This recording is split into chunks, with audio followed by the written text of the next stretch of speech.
Welcome to the Marvel Alliance podcast, where we cover everything to do with the Marvel Universe. In the comics, TV, and movies, we will go from the Mojoverse to Earth 616 to nowhere in order to bring the Marvel Universe right to you. I'm the man without fear, Chris. I'm your friendly neighborhood Brent. Alliance Assemble. Volume 140. And you know what? It wasn't part of the plan, but guess what, Brent? We've got a trailer to break down. I mean, to be fair, we knew there was a possibility. But okay, I think we can at least say it was Plan B, right? Plan B, yes, Plan B. We also kind of hoped for it, right? I definitely hoped for it, Well, I mean, we're coming to the end of the year. The content's gonna get, a little slim pickings. News might start getting to be a little light at that point as we start. Sun's getting a little low, big guy. I mean, and honestly, we pretty much got exactly what I wanted, because I know we're going to get more Ant-Man, but I really don't want much more. And, well, they basically didn't give us much more, so that was great. Like, they gave us next to nothing from that, which is fine. I'm not complaining. That's my preference. We got the exact trailer I was hoping to get. The only thing we didn't get was news on the next Disney Plus show. That's what I was hoping. Well, with CCXP doing it, as you see our title of the episode, we'll be breaking down the new trailer. They call it teaser trailer, but when you go almost close to 2 minutes, it's hard to say it's a teaser trailer. But yeah, Guardians of the Galaxy Volume 3 dropped at CCXP. There was an Ant-Man retrospective, and Brent and I will not be breaking that down because there was absolutely nothing new. It's a CW trailer. They used to do those for Comic-Con because they had barely any new footage, so you'd have like 2-minute long trailer, quote, and trailer, and 60 to 90 seconds of that would be recycled old footage. It's cool. It's nice for hype. It to remind you where Scott Lang has come and like the journey he's been on in the MCU. But there was and even the new footage was basically stuff from the trailer we've already seen. So exactly, not 100%, but it's fine. Again, I'm not complaining. It sounds like I am.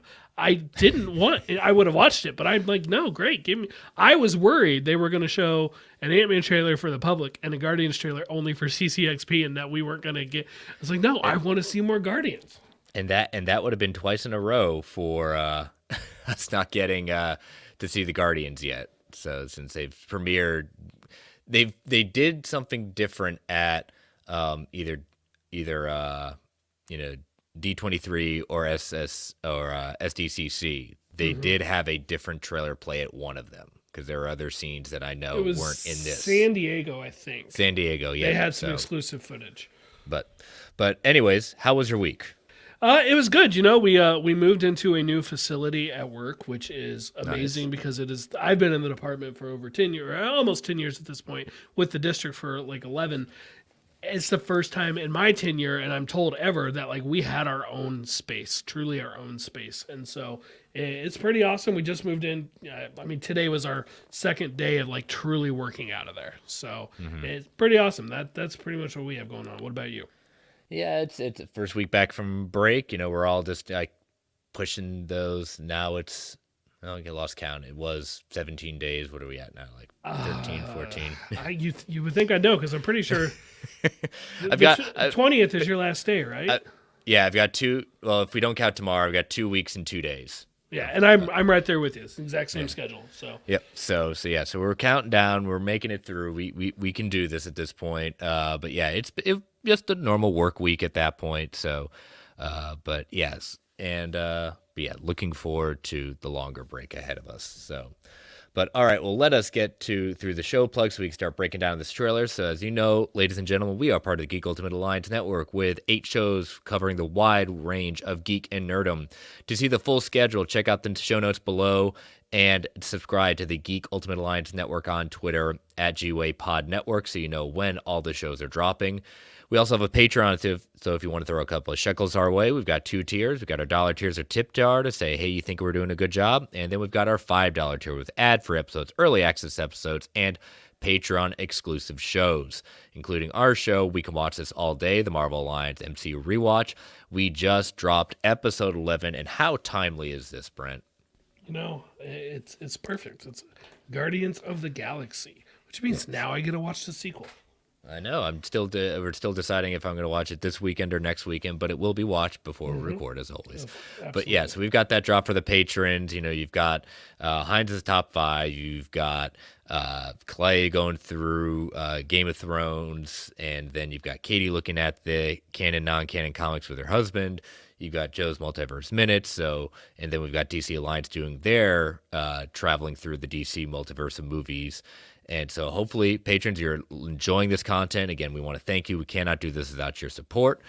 And if you can't join us on Patreon, we totally understand. But if you want to give us 39 seconds and review the Marvel Line solo feed, the G-Way feed on Apple Podcasts, Spotify, Amazon, or whatever podcatcher choice may be, we greatly appreciate it.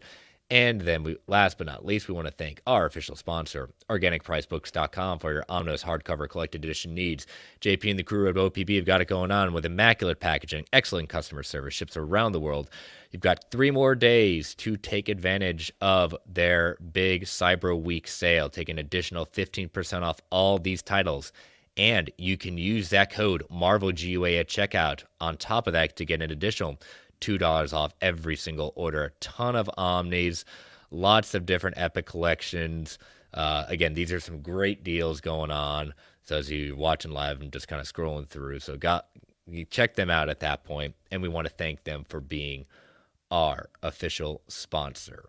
So I think I've got no extra notes to talk about or anything like that. So yeah, so as we said, this trailer, it was almost like basically, as we pointed out, Mr. Snell pointed out in our GUA chat, this trailer dropped as Feige is coming up on stage. I don't even think the people had seen this trailer in the audience yet, but it did drop online as Feige's walking on stage.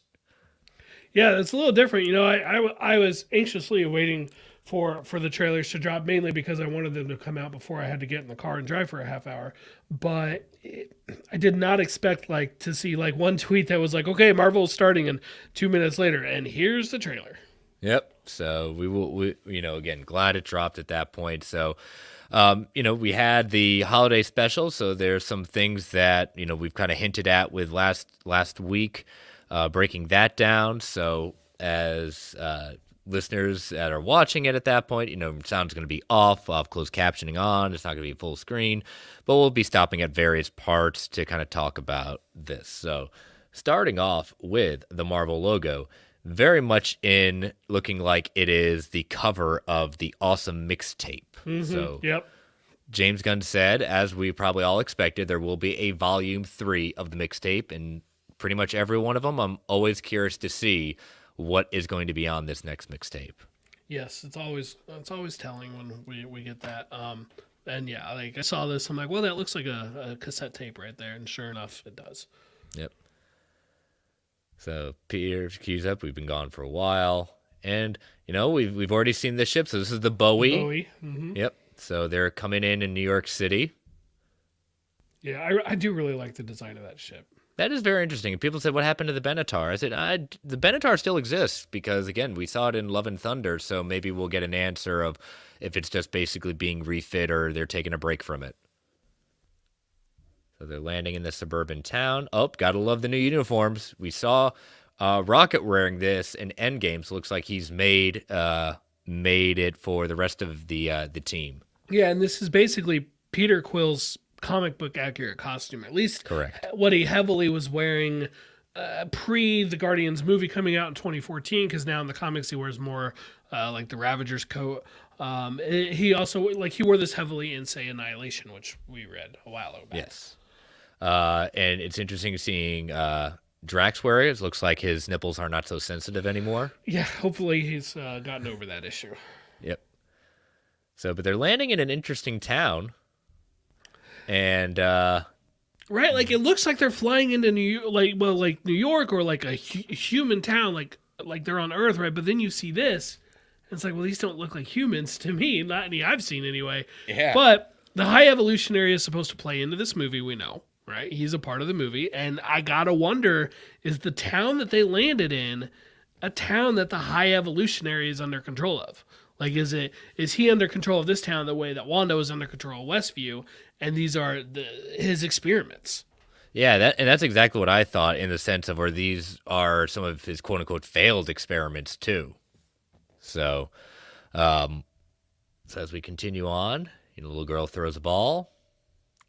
Drax picks it up and hits her with it. Of course, because that's what Drax would do. Just drills her. Which, I'm not going to lie, I've laughed at it. I've laughed at it. But it's, oh my gosh. You can't help, just bam. I look at this bitch. Come on, Drax, seriously? Yeah. And they all throw stuff at him. And Drax having a good time till they throw something at him, and then everybody's getting thrown at. We've got Groot, swole Groot, young adult Groot, if you will, back there. Gotta like seeing more of that. And I don't know, I think this might be. Is this the only time we laughed during this trailer? It might be. Yeah. I mean, they're at the end. I got a good chuckle at the end. You're right about the end. But the music, as if you see the closed captioning, it's from Space Hog, and the song is "In the Meantime." The song is about someone searching for the meaning of life and discovering that whatever they do will push them through whatever. So it's James Gunn is excellent in selecting songs that are going to be kind of thematic throughout this whole thing. Mm-hmm. So we get to Peter just kind of staring out into space, and who do you think he's possibly thinking about and just dreaming about right now? I'm going to go out on a limb and say Gamora. Just going to take a stab in the dark and say it's Gamora. Yep, I would agree with that one too. And Mantis is telling him, don't forget where we come from. And, oh, look at that. We see a little baby raccoon. So probably that's a little baby rocket. And the hand's probably the High Evolutionary. Yeah, I think that's a safe bet. Yeah, so a little bit about the High Evolutionary. His real name is Herbert Wyndham. He was born in Manchester, and he debuted in the Mighty Thor number 133, where he actually took a good interest in the work of another famous, what would say, geneticist by the name of Nathaniel Essex. And who is Nathaniel Essex, Brent? Mr. Sinister. Yes. He started out to carry out his own genetic experiments and even built a device known as the genetic accelerator that speeds up the evolutionary process. But, with Rocket, in the sense of he's already a raccoon, so speeding up the evolutionary process, it seems like, again, he's just manipulating, not accelerating it. Yeah. He has a number of failures with this process, but Rocket obviously was a success. And my thing is, I think High Evolutionary is looking to get Rocket back to try to replicate the success. I could see that. That would make a lot of sense. He's definitely taking an interest in Rocket because he probably thought Rocket died. Here, you've got it paused on the Power Rangers. Yep, Power Rangers are the crew from Among Us. Among Us, yes, I saw that one. That's pretty good. Yeah, they're just in these multicolored, rainbow-colored spacesuits, right? I don't know. I got nothing. Just a spacewalk, I guess. I'm just surprised because we've seen people like at the end of Guardians 2, they were in space and Star-Lord just had the thing that went over his mouth, basically, or they had the little force shields that Rocket made. Mm-hmm. Nope, we're going back to spacesuits, I guess. Yeah, exactly. So, we get our first look at Gamora, and, I personally think that this movie is about to force Peter to come to grips that Gamora that's alive right now, he knows it's not the same Gamora, but this is a Gamora that's not going to fall in love with him. He's going to have to find a way to move on from that. If we see her looking what I assume is a Polaroid picture of maybe them being together, trying to jog that memory of maybe jog something loose, saying, oh, I can love him at that point.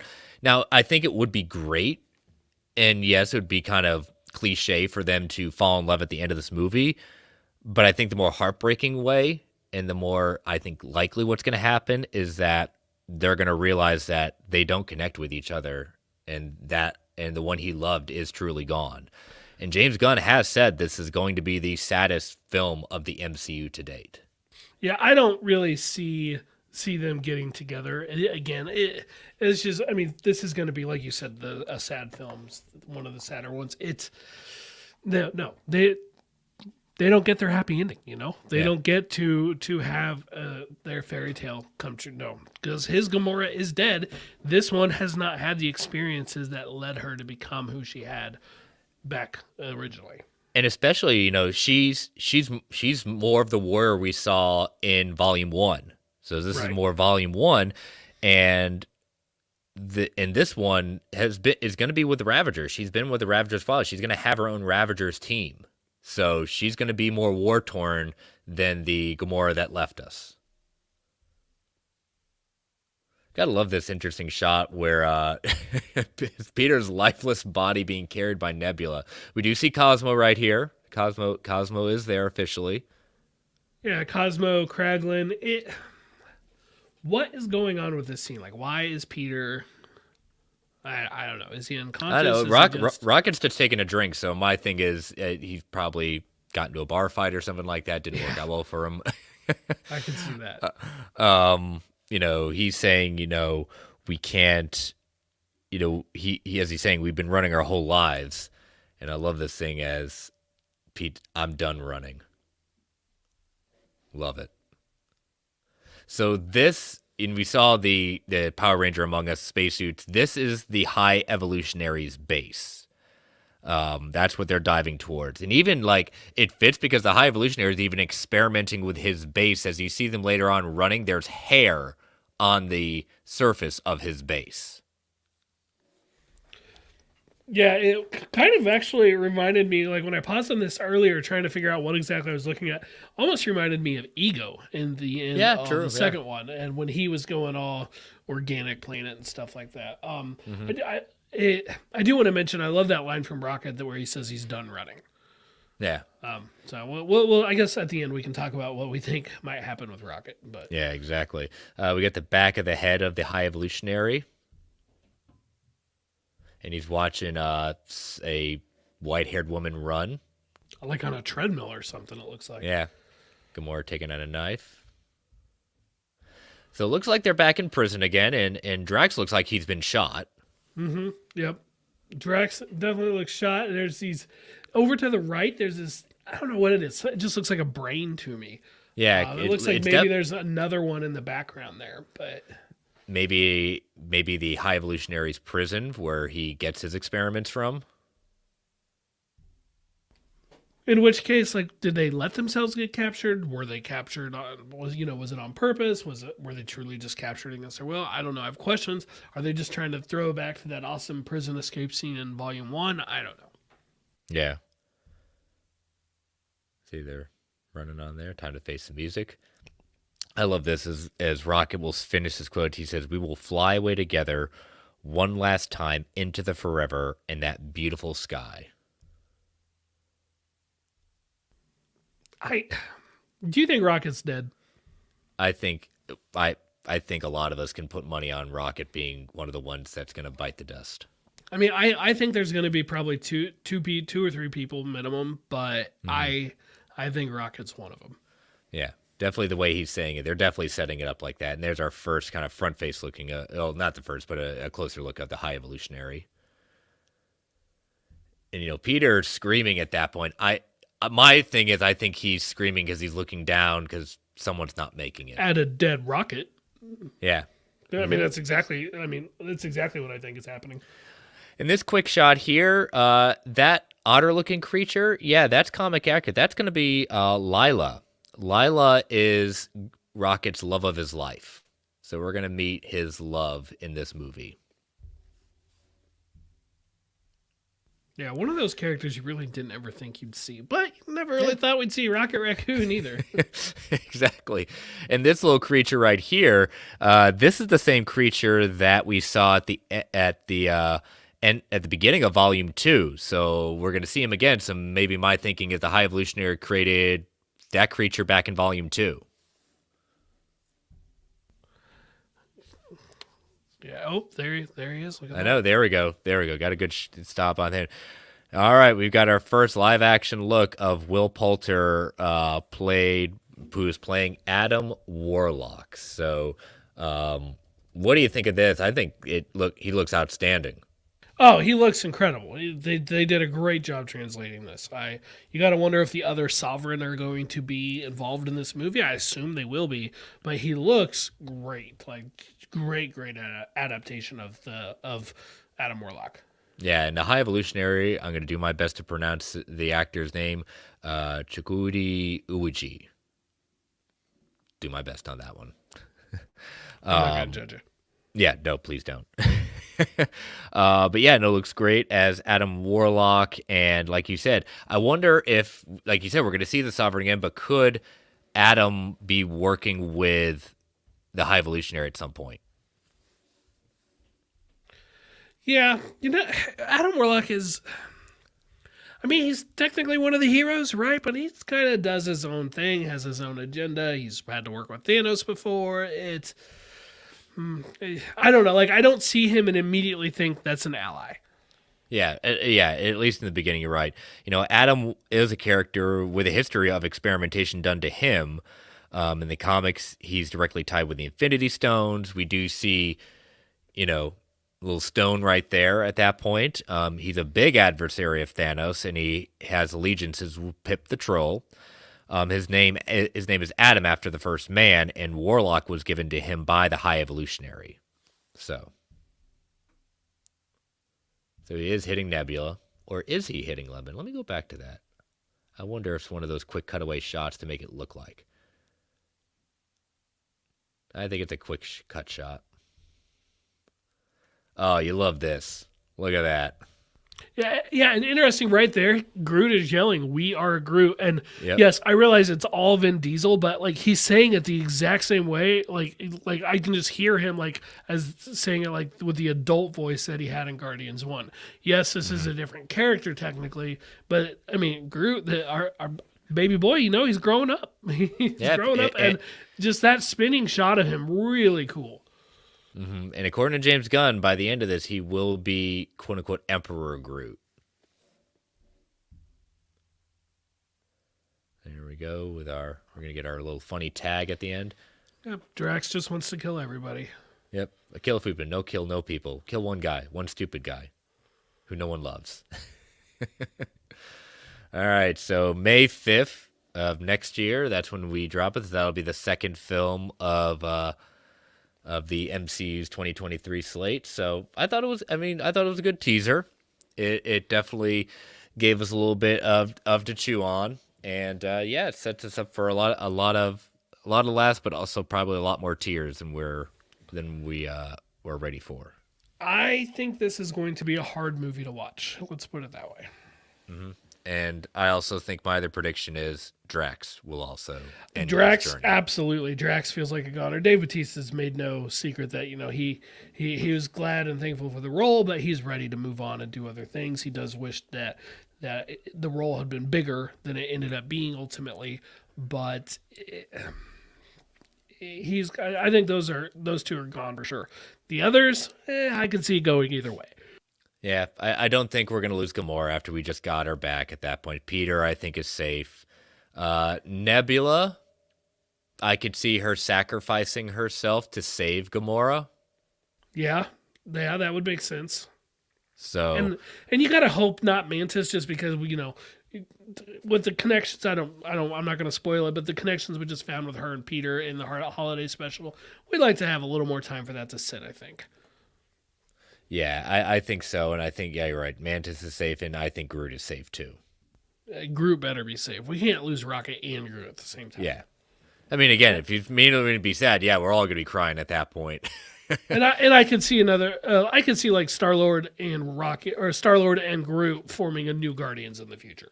Oh, yeah, yeah, easily. So, but, all right, well, anything in the chat at this point? I think David had something to say. It said that SDCC had the exclusive footage, including the Ant-Man scene that I want, but we all know about.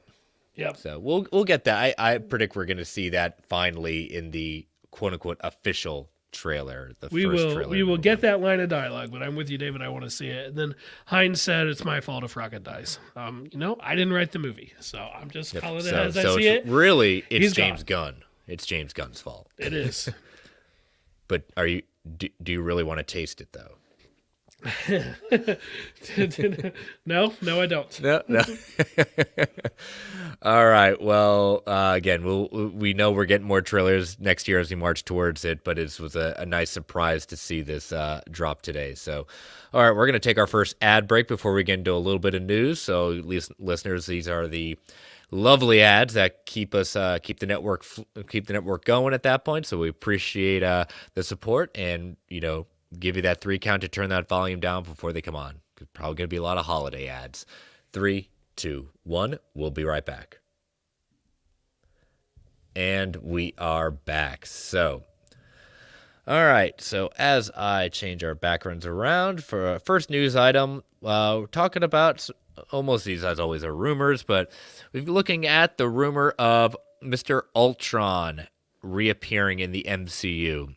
So this is coming from the Cosmic Circus. Their sources have told them that the Rogue AI was not destroyed at the end of Avengers Age of Ultron, which I think Brent and I could say that, yeah, probably that would be our assumption, because again, the body was destroyed, but I'm pretty sure some dormant thing is hiding somewhere in the internet. And that's the thing about Ultron. That's what he does. You'd think you've wiped them all out, but he's always got this one extra copy of himself somewhere offsite, in a different place. Got to have those offsite backups.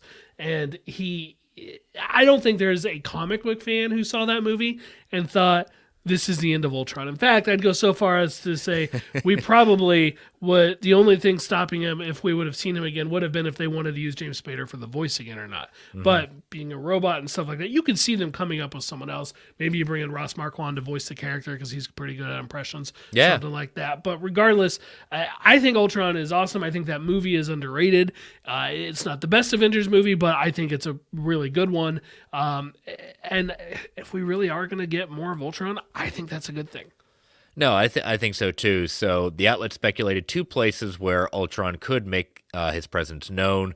The first was Armor Wars. We could get hints of that there, which could make sense. And seeing Ultron was the creation of Tony Stark, and the film is set to be about the legacy left behind by the character. The second one, and I think the more plausible and easily one, is the Vision Quest series that you and I have talked about before. Now the question of will it really be Ultron, or will it be these hints that some of the Scooper Nation is dropping as Ultron's son continuing on the legacy? Why not both? Why not both?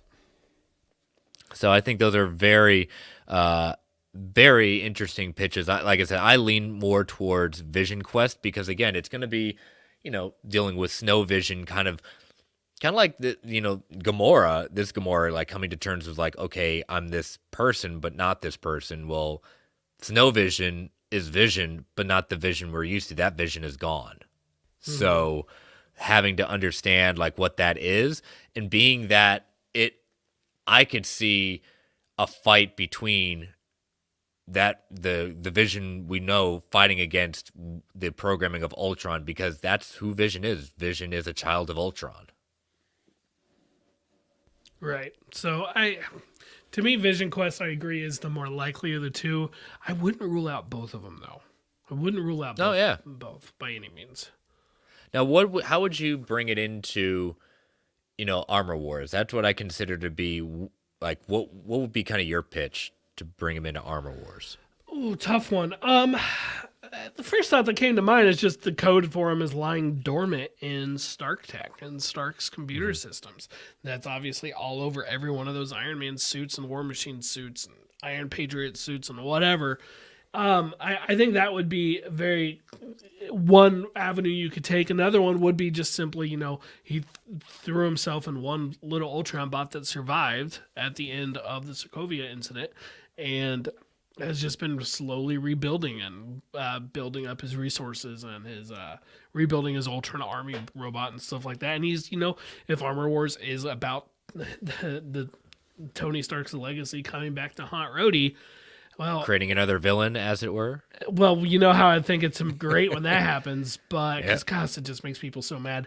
But it's Ultron. If it's about Tony's legacy and Rhodey having to deal with that, Ultron is a significant part of it. So it really would make a lot of sense. You know what? Here's another thing. Not to get off on a small tangent thing, like, people get on, you get a good crack at it. I laugh at people who get so upset about Tony Stark creating villains. I don't know. How many villains did Batman create? How many villains did Superman create? And they don't see them getting the same hate. Well, I mean, maybe you would if they had a longer series running with the same Batman, Oh. and that's not even a shot. That's like, let's say like Christian Bale had been Batman like 6 or 7 times, right? Yeah. Well, you might get, and then you have other characters popping up. Well, if Bane is showing up for someone else or whatever, or, random no-name worker in the background of Wayne Tech or Wayne Industries is suddenly becoming one of the major rogues for I don't know, a different character, like Green Lantern or something. Well, yeah, that's gonna cause lots of problems. I think it's funny though. I just point to the whole thing where in Dark Knight, Joker's going, "You've changed things forever." I said that just basically says it right there. I mean, but again, you don't see people get mad at Batman and Superman, necessarily like that. And again, I'm a fan. I'm just saying, if we're gonna call out Tony Stark, let's just call everyone out at that point. Stop being hypocrites. I watched the animated Long Halloween the other day. I saw that, and it's like they definitely. I got the vibes of like they were obviously some of the villains were there, but I felt like it was that escalation thing, and that things were escalating with the rogues and stuff, with Batman's rogues, as Batman was getting more and more into what he was doing, moving past that, mob boss to supervillain type thing. Yeah. And you know what? That's what we want. Yeah, exactly. Well, this has been your Marvel Alliance on DC Alliance, so without the two hosts. So. That could be a Patreon idea someday. That could be. All right, so moving on from Ultron, our last story of the night, as we change the background there. Disney is legally blocked from making Namor a solo movie after Black Panther 2, for now. Marvel Studios producer Nate Moore revealed that as part of the complicated rights situation surrounding Namor, they are blocked from making a Namor movie after Black Panther Wakanda Forever. He was speaking to The Wrap and said that Namor can return to the MCU, but it cannot be by the way of a standalone centered on the character. In the same breath, he added that Marvel Studios was not allowed to use the Black Panther 2 villain as part of the film's marketing campaign unless it was a part of a series of posters. The character appeared in his own only a few times to the lead up of the film, but they all were part of a collection of character posters for every major player. Moore told the outlet, "It honestly affects us more, and not to talk too much out of school, but in how we market the film, and than it does when we actually use them in the film. There weren't really things we couldn't do from a character perspective for him, which is good because clearly we took a ton of inspiration from the source material, but we also made sure some big changes to really anchor him in that world in a truth that publishing never really landed on. And I would argue that in a big way."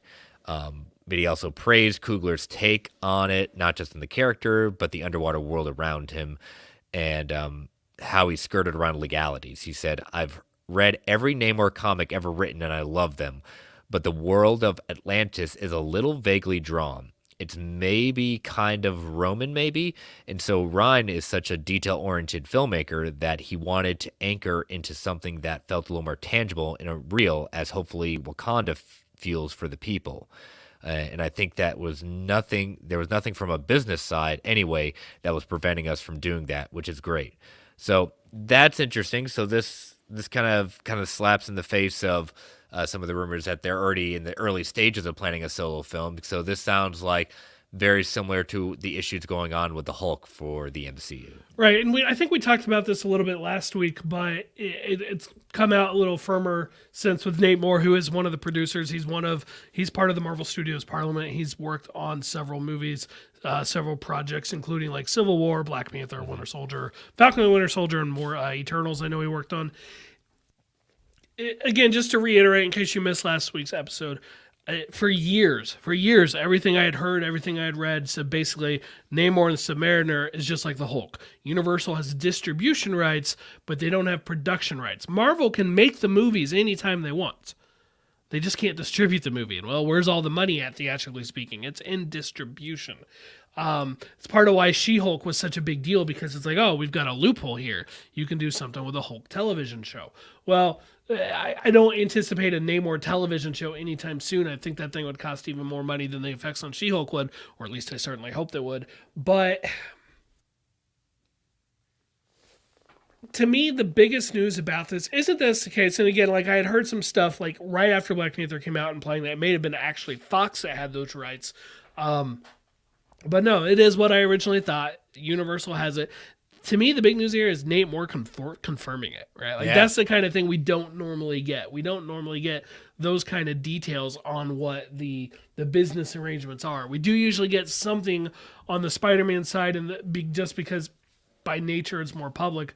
But this has renewed calls for people for Disney to just buy out the distribution rights from Universal for both Namor and the Hulk. And I got to tell you guys, if I'm Disney, I'm not doing it, because I can still use these characters as much as I want, and just I can allude to these kind of stories all I feel like, but I'm not doing it. But yeah, I don't think they're going to throw in with Disney having the money, but they've got their own issues. Hence why Bob Iger is back to kind of fix some things. I don't think they're going to, even though how successful Wakanda Forever has been, it's not necessarily saying, oh, we better just finish this and do it just for Namor. And just to be clear, I think I speak for us both. We would be interested in a Namor solo project. Yes. But if that's not the way to do it. This one idea that I love is to have a Doctor Doom movie where the antagonist is Namor to Doctor Doom. Another way to get some more of them, just a little bit different twist. I think that sounds like a lot of fun. Obviously, we could expect to probably see Namor involved with the Fantastic Four, maybe not in their first project, but I think it's inevitable that Sue Storm and Namor are going to cross paths at some point. Yeah, on the game in the chat saying, wonder if Coogler will get a producer credit if Namor Talakun is used elsewhere in the MCU, similar to Gunn and the Guardians in Infinity War and Endgame. I would say he would, because knowing that he's still sticking around for Ironheart, which he introduced with, so he's a producer on that. The Ironheart series, he's attached to whatever the World of Wakanda series is going to be with that. So I think that's a very easy call. And I think you're exactly right on that one. Mm-hmm. So ultimately, we'll see him again. I look forward to it. Yep, exactly. So, all right. So that's all the news we had this week. So we're going to take our last ad break before we get into listener feedback. So listeners, as you know, these ads help keep the lights on in the Geek Ultimate Alliance network. We don't get to choose what ads come on, and they can be a bit loud. So give you that 3 count before they come on. 3, 2, 1. We'll be right back. And we are back. So, all right. So you put out the call as you always do. So, what were some of the questions for this week? Yeah, we've got a few questions here. A couple from Anthony, DC Outlaw. Starting with, now that Bucky, spoilers for the holiday special. Just gotta say it. Now that Bucky's lost his arm again, where's he going to get the next one? I don't think Wakanda owes him any more favors. Yeah, it's I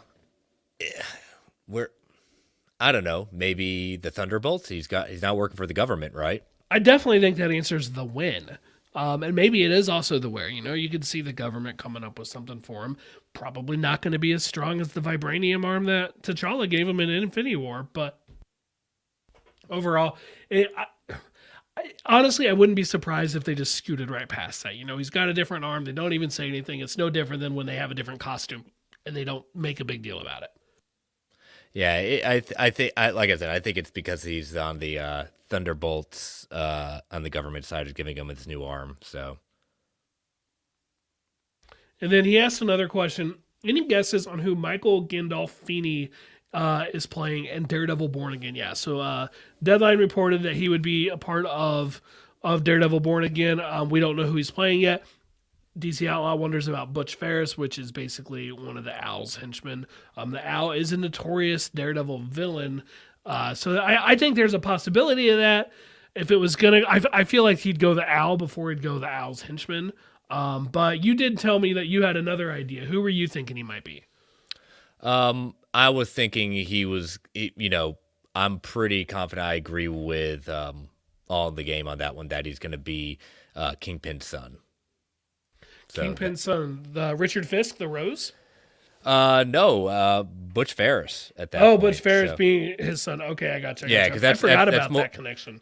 Yeah, that's more of a recent thing that's come on in Yeah, Zdarsky's run at that point. I didn't even So think of that. And I just read the latest Marvel Unlimited issue of that yesterday. mhm. You think I would have, but no, I didn't. yeah, so I definitely agree with you. So to your point, it's either Butch Ferris or he is Wilson Fisk's son because they kept on saying he's a major part, and people would say, well, that's kind of on the nose since he played. Being he's the son of James Gandolfini, he played the younger Tony Soprano in that prequel series, The Saints of was it Newark at that point? I think so, yeah. And So, maybe that is on the nose. At the same time, that pretty good training ground for playing a significant mob boss or mhm. mob boss's son in the Marvel Cinematic Universe.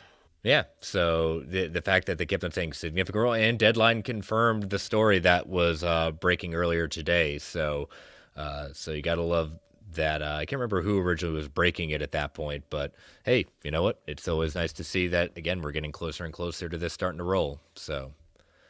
What is David saying? David's got in the chat saying, without the Kingpin out after Echo shot, having the Owl a big deal because the Kingpin's son would go back to the Marvel Night Front. Yeah. Yeah, absolutely. And with 18 episodes, I would be surprised if the Owl played some part in it at some point there. Omari Daniels also asked a question. Now that we're in December, what MC character would you want to be your Secret Santa, and what gift would you get them within your budget? I've been so busy today. This is the first time I've heard the question. So, Brent, I'm going to let you take it while I take. I saw the question. I'm actually not a big fan of Secret Santas, but God, who something within my budget? I don't know. I'd probably go with Peter Parker, and knowing him, he's going to need like a grocery store gift card or something like that. Like I'm just gonna hook the kid up with some groceries. All right, I'm going to go with Rocket, and I'm going to get him that eye. Wow, that's quite the budget you have. But I'm going to get him that fake it. eye for him. I'm going to get him that eye. Going after that eye. All right, I dig it. I dig it. Yeah, cool question at that point. So, all right, awesome questions this week. And let us pull up to our Factor Fictions from last week. All right.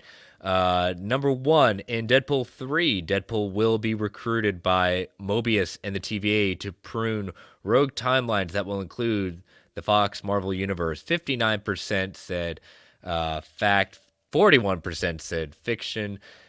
And this started gaining a lot of traction this week with more and more back and forth between the unofficial Miss Minutes account and Ryan Reynolds, and now Tara Strong, the voice of Miss Minutes. Yeah, that account, nobody truly knows if it's real or not. I don't think it is. It's not. I was not expecting Ryan Reynolds to reply to it. Nor Tara Strong either. Right. So I love the idea, though. I think that'd be awesome. I'm really hoping for it. I would love to say you have now been recruited by the TVA. Take him down. So number two, Wanda will not appear back in the MCU before Agatha Coven of Chaos. 70% said fact, 30% said fiction. We also seeing a lot of scooper madness. Some now saying that the show is no longer going to be coming out, the solo show. Some are giving like, not according to my sources. Gotta love scoopers fighting each other. You know, I'm just going to sit back and let the dust settle and wait for the big boys to tell us who's and what. And especially because either way, for the most part, we win. So, number three, we will only get back one returning character of the Guardians of the Galaxy when the new team is reformed after Volume 3. 35% said fact, 65% said fiction. We had some people commenting, Kaz Carranza saying Quill and Nebula, and Anthony DC Outlaw says, I think Rocket and Groot will both return.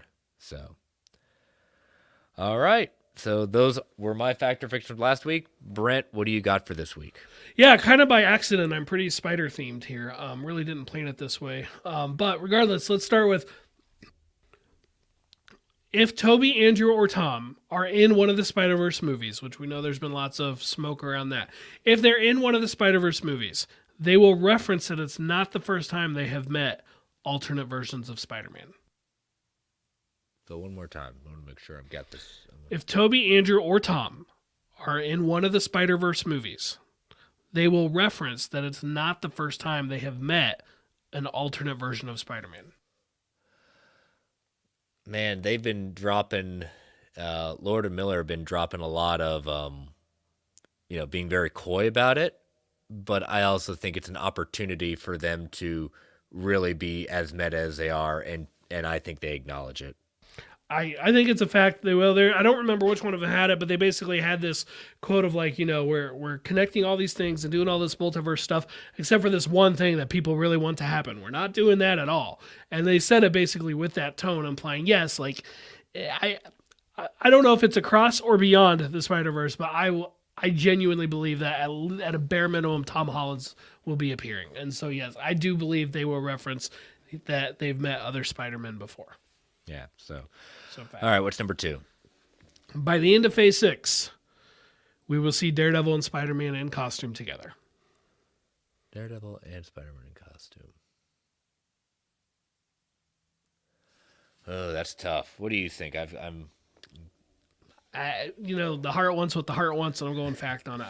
I'm willing it into the universe. There has been some rumors implying that the presumed Spider-Man 4, for lack of a better title, will be picking up where Daredevil Born Again leaves off, featuring Daredevil will make an appearance in it. Just rumors, and not even, not a lot of smoke there at this point, because it's pretty low-level scoopers, I think, who were saying that, if I remember right. But by the end of Phase 6, like Secret Wars and stuff, I'm going to see them in costume together. Yeah. I think that's, because like you said, the heart wants it. I think by then we're gonna have, if rumors are being true, that Tom Holland has signed a new deal. We're getting a Spider-Man 4 before Secret Wars. Yeah, I'm excited. All right, and finally, Madam Web, the Blueprint herself, will appear in the Silk TV show. Yes. Oh man, because we'll actually have the movie out next year. I've been sitting on this one I was basically, waiting for proof of life on that show. Oh, and God. we've got that. So you've got that. Yeah, you definitely have that. I could definitely see it. I could definitely see it. So I'll go fact. I'm not even I'm not like all the way fact, but I said, yeah, I definitely see it enough that I feel pretty strong for a fact on that. I guess I'll cheat. I'm gonna say fact. I don't feel super strong about it. I don't think it'll be a significant part if it happens. No, I don't think it'll be very significant at all. But hey, it still counts, and as you said, as the screen shows, # Madam Web is the blueprint. I haven't gotten to use that in a while. We've gone kind of quiet on Madam Web news. I mean, we haven't heard much about it, and even this Silk TV show, gosh, had been forever since that last came up, and so I was just kind of waiting for it, and it finally came up last week. I think it was last week, right? And it's like, okay, we got some news. Now's my time. I'm getting this fact or fiction out there while I still can. Don't you love it when you can finally just put it out there as you've been sitting saying, wait for the right time without getting anything confirmed?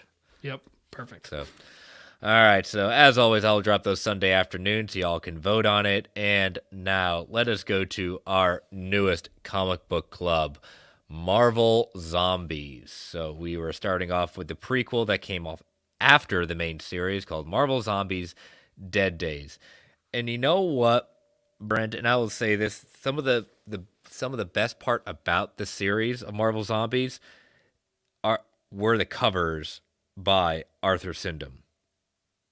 The covers are fantastic. Just fantastic. Reimagining famous Marvel covers, but with zombies. Oh my gosh, so good. I mean that's one of the things I love about, as it's aptly titled, the Marvel Zomnibus, is it has collected every single variant cover that he drew, and looking at exactly the homage of what it did right next to it. It is such, I mean, I got a chance to meet him at the very first Heroes Con I went to, and I've got a signed poster of it with the homage to the first Avengers in zombie form. So it's just really cool, and that's what I said. Like, this is, and they do the same thing on the DC side with Deceased. Like, their artists Yep. do that kind of with the famous horror covers and things like that. So it's just really cool. But man, reading this prequel, it is just. I mean, it's done by Mr. Zombie Man himself, Robert Kirkman, and Sean Phillips, but it it starts off with a bang and it does not let go. Like this is some high intense reading that we haven't had in a little bit. That just like for a one shot, man. These were the questions we were asking ourselves throughout the first Marvel Zombie series of like what happened and how quickly did it bet and who is responsible for this.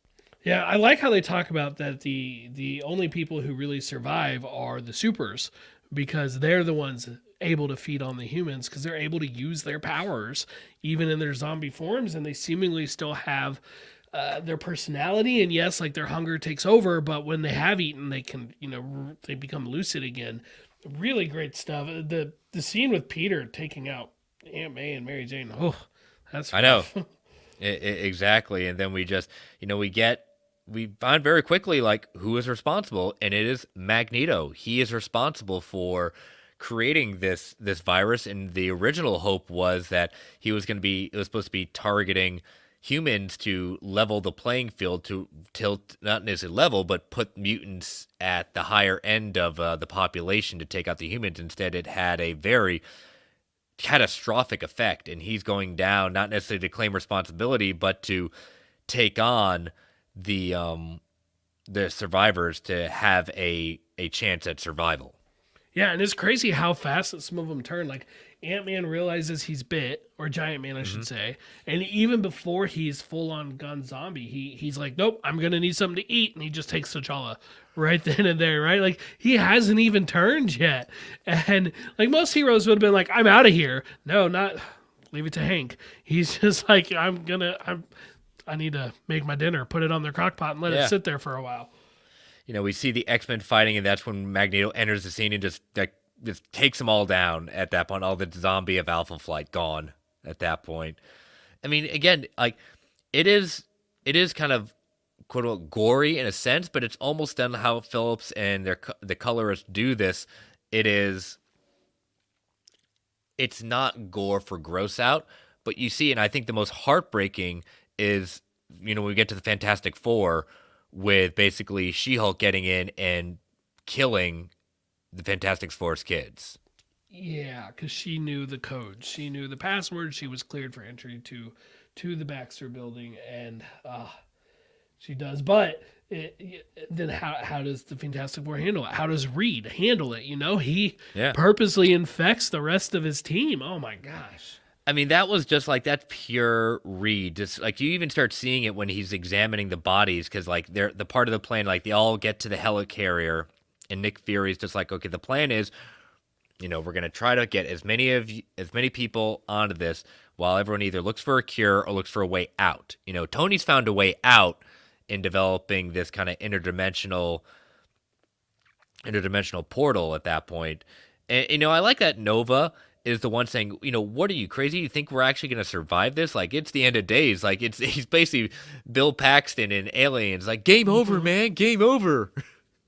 Yeah, Nova. And it was cool to see, Nova flying around there and stuff. And he, well, he doesn't make it, but I enjoyed Yeah.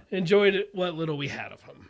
Yeah, we did. But like I said, you get to Reed, and Reed is just utterly fascinated by this and saying it's like an improvement. Like they're an evolutionary step because like they have the hunger stuff, but their brain is still functioning. They still get all their powers. Like this is, and Sue's just utterly disgusted, saying these things kill our kids, and you're fascinated by them. And that's when he reveals, as he goes into saying, oh, he said, well, I've concluded that we should accept our fate. And if you didn't notice, you felt this small little pinprick. I've already infected you. So in about 3, 2, 1, you're going to be infected. And you're going to infect me. And then everything goes to hell at that point as the Fantastic Four gone zombie takes out Tony Stark, takes out the rest of the survivors, and reacquires the portal, which then kind of, Reed leads into, we're going to be out of food soon, and it's our responsibility to spread the gospel. Now, this technically what we should read, but I don't think it's necessary. This would be leading to the Ultimate Fantastic Hmm. Four arc, which officially introduced the Marvel Zombies to us really at that point, because that's where the story heads to next, and then we go to Marvel. It goes to the Marvel Zombies Yeah, because series when that proper. came out, we were kind of led to believe it was the 616 Fantastic Four. Yes, And correct. then that twist happened. Can I just say the panel where Sue bites Reed and he Oh is yeah. smiling is Uh huh. just creepy. Just Which creepy. we were hearing these rumors like saying you know Ultron could be introduced at some point. We were thinking about different arts. I forgot to mention this. I put it in our chat saying they could make it so that Reed also creates an Ultron, the early version of Ultron, because like seeing how sick and sadistic he could be and just being fascinated by a zombie. Yeah, he'd be crazy enough to create a early version of Ultron in the 60s. Oh, So, absolutely. No doubt in my mind about that.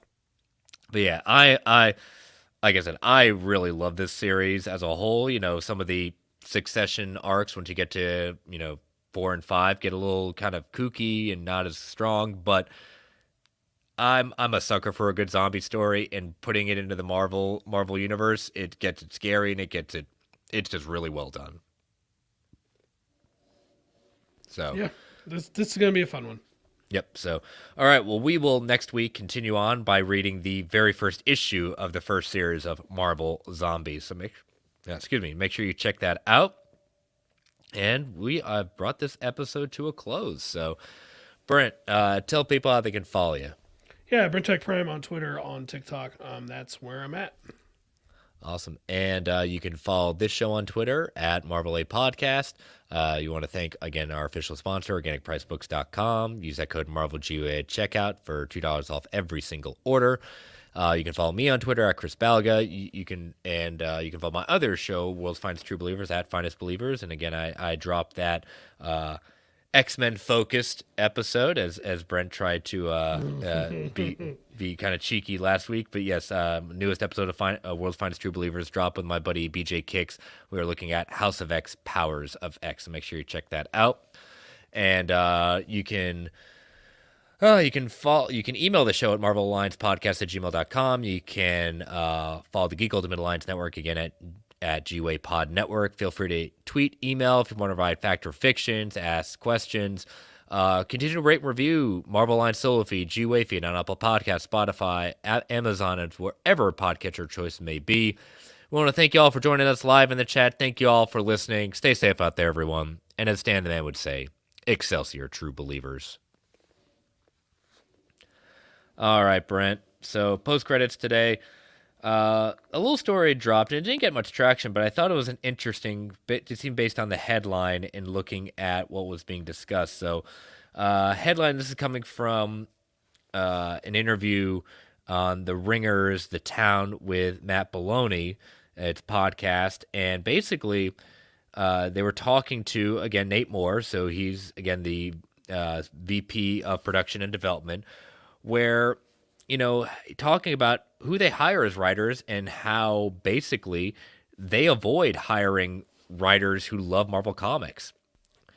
And what he kind of says is that, we're there, and he said, as a kid, I'm still the guy who has the long boxes in the garage, and it. My in my garage, my wife wishes I would get rid of. So I do own a lot of stuff, and the stuff I didn't know, I certainly know now. But I think there's probably more fans than you give them credit for.